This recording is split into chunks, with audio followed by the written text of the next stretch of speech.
What is going on, my friends? Hank here from Sprues and Brews Scale Modeling with a very special build to share with you guys. In this video, I'm going to show you how I recreated Franz Stigler's Bf-109G6 as made famous in Adam Makos' best-selling novel, A Higher Call. If you haven't read this book, I can't recommend it enough. I'll leave a link in the description below if you'd like to pick it up for yourself. But right now, let's check out how we painted up this model.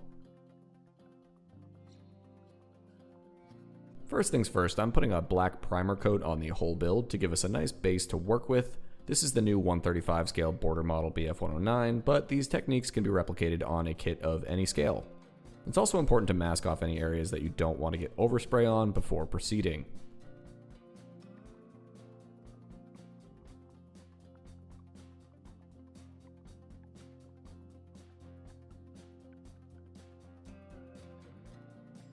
Once we've got our nice base layer on there, we're going to spray some select areas with Vallejo white aluminum. Since Franz was a veteran pilot and this aircraft had seen some serious action, we're going to do some multi-stage chipping to help capture that battle-worn effect. The aluminum will only show through with our deepest chips, and those are going to be in the areas where the crew would be in contact with the aircraft the most, around the wing roots, the cockpit, and the engine cowling. Once our aluminum is applied, we're going to apply two clear coats. The first will be a gloss varnish to protect that application of aluminum paint, and then we'll spray on a coat of hairspray over only our aluminum paint sections to act as a chipping medium. If you're not familiar with the hairspray chipping method, I would highly recommend checking out my tutorial on the subject here. It's a critical skill to have in any scale modeler's toolbox. Once the hairspray coat has dried, we're going to apply an all-over coat of our Luftwaffe primer. This is RLM-02, and this would have been the primer coat of paint that was applied to these aircraft in the factory. You're going to see some color discrepancy between the aluminum sections and the black primer sections, but that is okay. This will all be covered up by subsequent paint layers. Okay, now that we've got our primer on there, we're going to reactivate the hairspray with some water and start chipping to reveal those aluminum layers. Go slow here, be patient, and I'd recommend having some reference photos on hand to guide your work.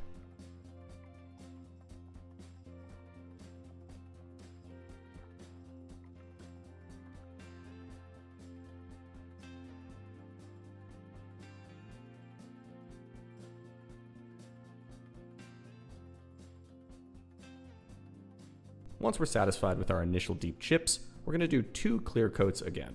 First, a gloss varnish to protect the paint, and then another layer of hairspray, this time over the entire aircraft.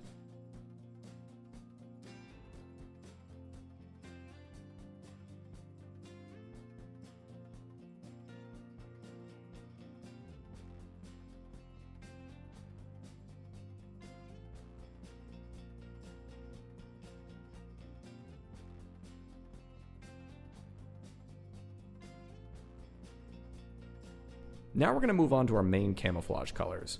I like to start with the belly of the aircraft. We're doing a mid to late war RLM 74, 75, 76 camo scheme here, so the underside of the aircraft will be RLM 76 pale gray. We're just going to model this on. It's okay if you see little bits of the RLM-02 primer beneath the RLM 76. Remember, these camo coats would be applied by crews in the field and would not be museum quality perfect. It's actually more historically accurate to have them be a little bit splotchy.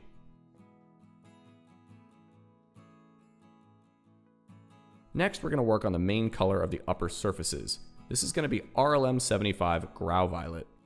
Now initially this is going to look very purple, but don't sweat it. Trust the process. These are the genuine Luftwaffe colors, and when all the other colors are applied and we do a little weathering, everything is going to look great. Again, we want to model this on. It's better to have a little bit of the RLM-02 sneaking through than to go too heavy. Our next color will be RLM 74 Graugrün. To start, we're going to use some Tamiya masking tape to mask off a basic splinter pattern on our wings and horizontal stabilizer. I'd recommend referring to the box art or reference photos here to get an idea of what this scheme would look like.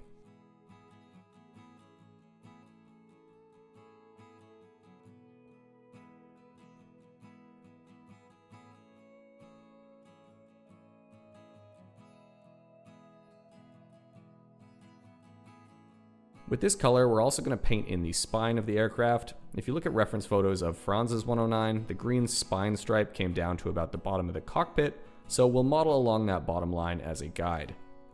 Try to feather these edges as much as you can. We don't want a straight, sharp line of paint. Keep it loose.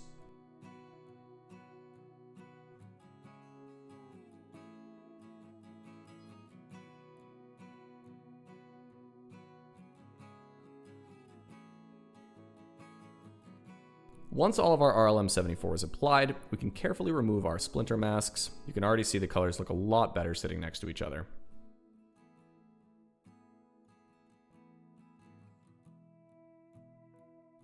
Okay, with our main camo applied, we're going to do some more chipping. Remember that last hairspray layer? We're going to reactivate that with some water, just like we did the first time, and start to chip away at some of our camo paint layer. Now we want to do this gently all over the aircraft. The chips that we do over the main wear areas will reveal both the primer coat and the aluminum chips we created earlier, while the chips we do over other areas of the aircraft will just reveal some of our RLM02 Luftwaffe primer. This creates an effect that shows more rubbing and brushing wear than aggressive chips. It's much more realistic and matches what you see in reference imagery from the period. I'm very happy with how this came out, and I'd highly recommend giving it a go on your next aircraft build. Also worth noting here, you can see the yellow bottom engine cowling and white rudder that I've painted separately and mounted into place.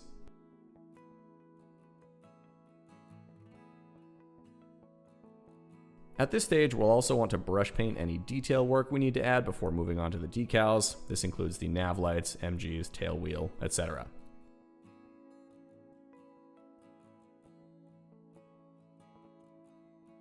Now we're going to apply an all-over gloss coat of varnish to protect all of our paintwork and prepare for decal application.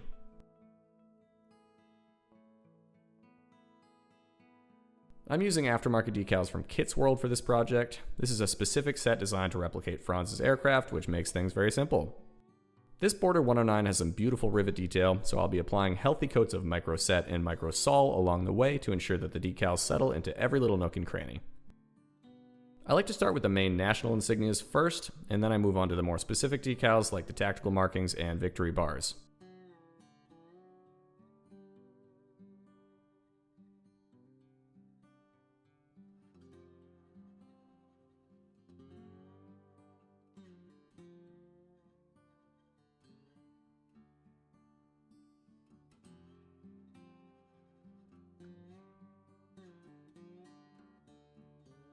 And of course, you have to have Franz's Eva art under the cockpit. I'm also using the Edelweiss emblem from 4th group of JG-27 rather than the Berlin Bear of 2nd group because I want to replicate Franz's aircraft from the spring of 1944 when he was a squad leader in Graz after the famous pub incident.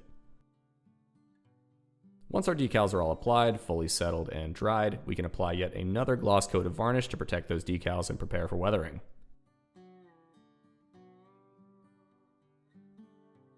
I'm going to apply a basic Flory wash for our weathering today. This is a great clay-based wash that I like to use for all my aircraft builds.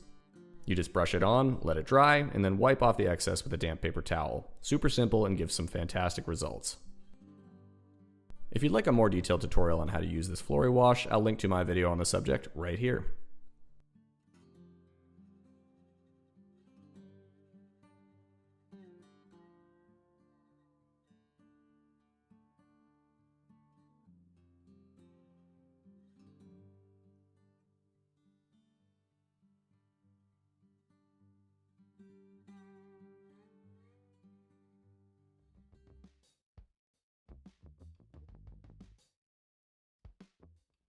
Once our weathering work is complete, we can spray the entire aircraft with a clear coat of matte varnish to seal in our weathering work and knock down some of that excess shininess on the aircraft.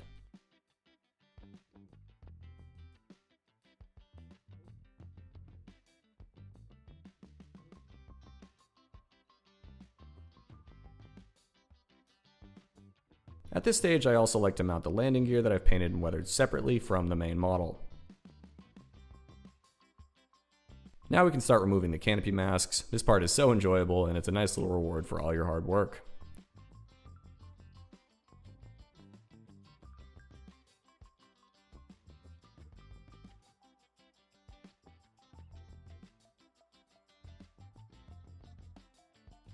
I've also gone ahead and mounted the propeller hub. I have a full tutorial on how to paint and weather your props that you can check out. I'll leave a link in the description below.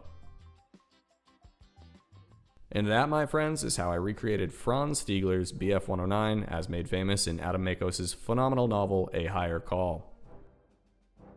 If you enjoyed the video, please be sure to like and subscribe, and if you'd like to check out my tutorial on how I painted up this beautiful Franz Stigler figure to accompany your own build, you can do so right here. Until next time, my friends, be well, happy building, cheers.